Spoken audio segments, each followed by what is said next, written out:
créditos. Lo anterior como medida ante la emergencia que ha causado la propagación del coronavirus en Chile y también los problemas económicos que han generado a nivel nacional y a nivel interno en las diferentes familias. Vamos a saludar a Benjamín Jordán, coordinador de la red Expertos en Deudas.cl, quien está en línea con nosotros. ¿Cómo está, Benjamín? Buenos días. Benjamín, bueno, hemos visto esta medida que ha adoptado el banco, se han sumado también otras instituciones bancarias. ¿Cuál es el llamado que ustedes hacen como expertos en deudas ante la situación que se está viviendo con la llegada del COVID-19 a nuestro país?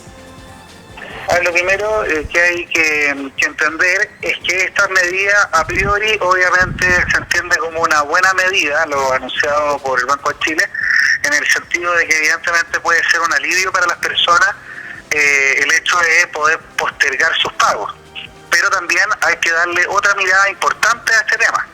Hay que entender de que cuando uno celebra un contrato con un banco, institución financiera o casa comercial, en rigor esas condiciones se tienen que respetar, porque como dice el artículo 1545 del Código Civil, todo contrato legalmente celebrado es una ley para los contratantes y no puede ser invalidado sino por su consentimiento mutuo o por causas legales.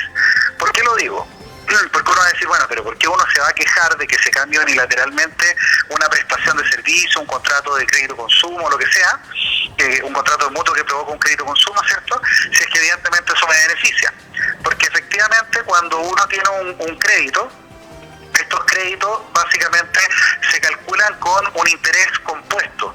Eso quiere decir de que cada mes que pasa, el interés que se cobra es sobre el monto acumulado y además lo hacen sobre una progresión mayor. O sea, digamos, mientras más tiempo pasa, el interés básicamente que se cobra entre comillas es mayor, ¿ya?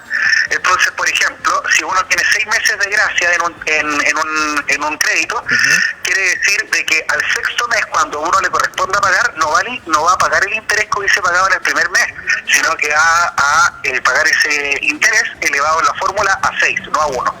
Entonces, en términos sencillos, prorrogar las cuotas que vienen ahora a continuación y tirarlas al final, evidentemente va a ser, entre comillas, aunque se perdonen 2 meses, más caro el pago de esas cuotas finales. Por lo mismo, no se puede tomar con tanta liviandad que unilateralmente se cambien las condiciones de un contrato. Lo que hubiese sido ideal es el anuncio del banco señalando que que los clientes voluntariamente podían tomar esa decisión y que los clientes manifestaran su voluntad de si querían hacerlo o no hacerlo, porque si se hace, digamos, de manera casi que obligatoria para todos los clientes, entre comillas, podría implicar una peor condición, digamos, desde el punto de vista de la tasa de interés. Y obviamente si es que existían ciertos clientes que a lo mejor fueron muy previsores y podían pagar al día, eso les perjudicaría y no les beneficiaría. Por eso el tema de las tasas de interés, como en Chile no hay tasas de interés simple en general en los créditos, sino tasas de interés compuestas, hay que entender de que lo que ha señalado el Banco de Chile, si bien es algo que a priori es algo bueno, se tiene que analizar con mucho más profundidad y atención, porque no se pueden cambiar las reglas del derecho solamente por un anuncio unilateral del banco. En concreto, desde el punto de vista de la naturaleza de lo que dice el Banco de Chile, la naturaleza de eso es una repactación unilateral. Entonces, en el fondo, en el pasado se dieron repactaciones unilaterales de la Polar y otras casas comerciales, pero principalmente el caso de la Polar, y evidentemente se criticó. Ahora esta repactación unilateral beneficiaría a ciertos clientes, sobre todo los que se ven complicados para poder pagar, pero lo lógico tendría que ser que siempre él tenga que contarse con el consentimiento del cliente para no, digamos, ir contra lo que estipula el Código Civil, en particular en el artículo 1545, que obliga que todo cambio en contrato tiene que ser consentido por ambas partes contratantes. Benjamín, en el fondo, esto es como, en buen chileno, pan para hoy y hambre para mañana, una situación más o menos similar. Hay que decirle que en general lo que está haciendo el Banco de Chile es algo que a priori podría entenderse como algo positivo, si yo no digo que no. El punto es que no se puede saltar el consentimiento de los clientes para tomar ese tipo de decisiones, porque en Chile están prohibidas las repactaciones unilaterales.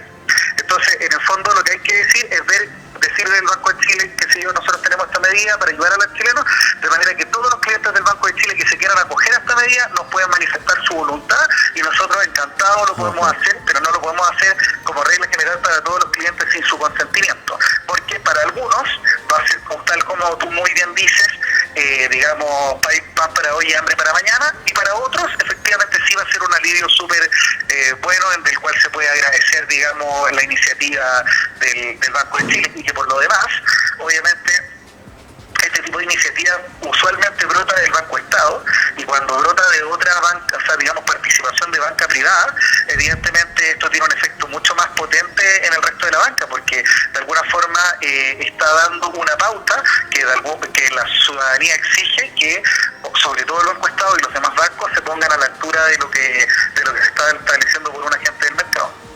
Ahora, ¿qué es lo que sucede con otro tipo de deuda? Hablamos siempre de créditos de consumo. ¿Qué es lo que pasa, por ejemplo, con aranceles universitarios, aranceles también de colegios? ¿Qué pasa con otro tipo de deudas que constantemente se dan en el país? Pago de luz, pago de gas. ¿Qué es lo que pasa con aquello?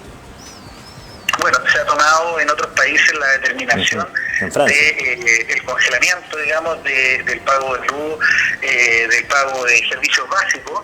La verdad es que ese tipo de situaciones tienen que venir por actos de la autoridad central, de manera que efectivamente no podemos esperar que desde los privados tenga que brotar la situación del no pago de ciertos servicios como los universitarios, entre otros. En este tipo de medidas, sobre todo cuando estamos en un cuadro con el coronavirus, digamos, de una emergencia sanitaria, evidentemente se espera ciertos actos de la autoridad que congelen obligatoriamente ciertos servicios.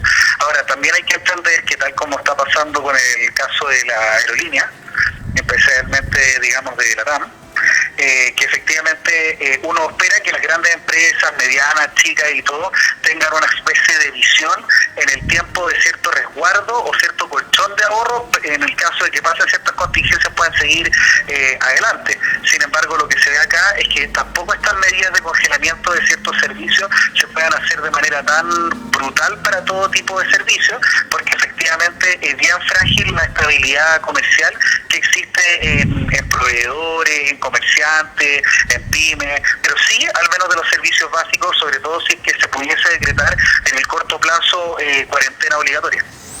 Ajá. Bueno, ¿cuál es el llamado para las familias ante los diferentes gastos que deben sostener, sobre todo a la llegada de fin de mes? A ver, lo primero es que evidentemente la salud es muy importante. Acá estamos en una dicotomía tal vez entre ciertos incentivos económicos y ciertos incentivos de salud, y evidentemente hay que cuidar la salud, hay que tomar ese tipo de resguardos, digamos.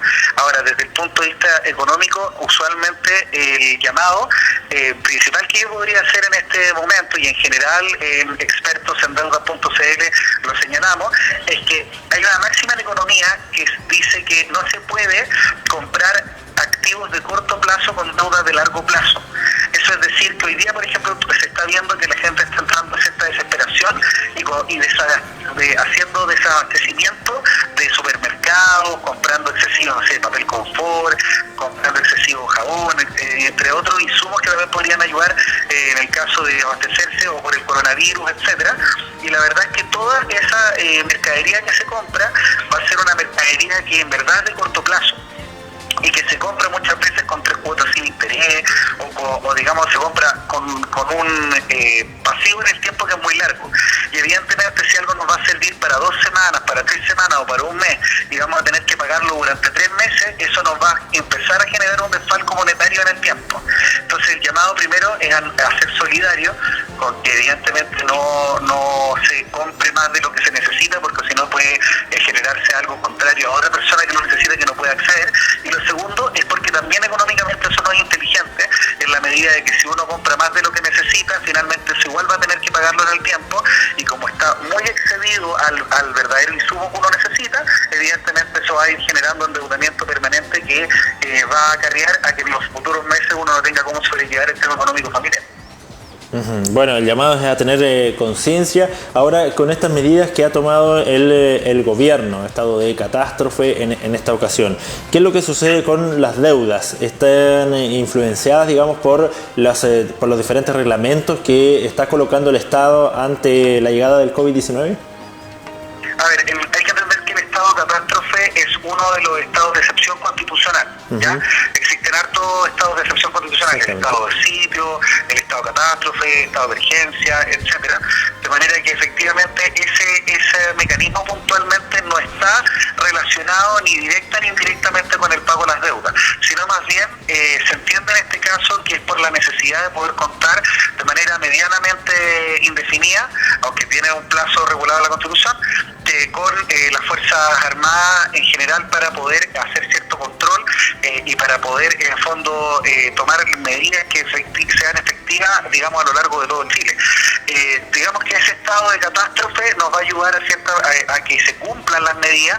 Por ejemplo, si se llega a hacer una especie de cuarentena obligatoria, las Fuerzas Armadas van a poder resguardar que eso sea así, o efectivamente para poder llevar insumos a centros de acopio si es que existen, o a distintas situaciones, pero evidentemente no va directamente relacionado con las deudas. Lo que sí ha ido relacionado con las deudas es efectivamente lo que señaló el Banco Central, en que hizo un recorte de 75 puntos base en la tasa de interés, con una reducción de la tasa de interés hasta el 1%.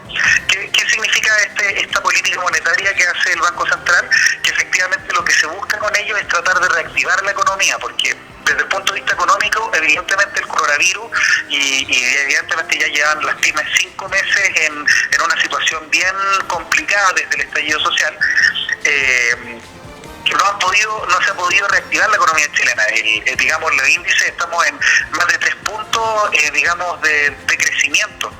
En consecuencia, se ha tratado de reactivar la economía para que esto no sea un potencial, digamos, problema futuro con nuestra estabilidad económica, pero evidentemente no es una buena medida, a mi modo de ver. De hecho, en el Banco Central se discutió esta situación porque se está tratando de reactivar la economía a través de mayor endeudamiento. Y evidentemente en Chile las tasas de endeudamiento de las personas son muy altas. Recordemos que según el Fondo Monetario Internacional, los consumidores, el 43% de los consumidores en Chile están sobreendeudados. Hay más de 4.700.000 personas sobreendeudadas, morosas, y obviamente personas que están al día del pago de sus deudas, pero también sobreendeudadas porque lo hacen a través de avances, superavances, etcétera. Son mucho más de 4.700.000. De manera que el incentivo que no debería dar el Banco Central es evidentemente una reacción de la tasa de interés, porque no nos conviene que la gente se siga endeudando, porque tal como tú muy bien dijiste hace poco, eso sí que es pan para hoy y hambre para mañana. Perfecto, Benjamín, te damos las gracias por este contacto, el poder dar ciertas directrices, por supuesto, a todos los ciudadanos quienes nos ven acá en nuestra ciudad de Castro, para que tomen medidas con respecto a esta situación que se está viviendo, porque además, tú mencionabas, Benjamín, se vienen medidas que por supuesto en el futuro van a repercutir y van a tener un efecto en cada bolsillo. Así que muchas gracias, Benjamín. No, gracias a usted, y reiterar el llamado de la mesura, de no efectivamente escandalizarse con esta situación, porque efectivamente vamos a tener que seguir con los gastos futuros, y esto evidentemente puede repercutir de manera negativa y permanente en el tiempo. Así que muchas gracias por el contacto. Perfecto. El diálogo con Benjamín Jordán, coordinador del portal, en esta oportunidad Expertos en Deudas.cl. Así que una interesante conversación en un momento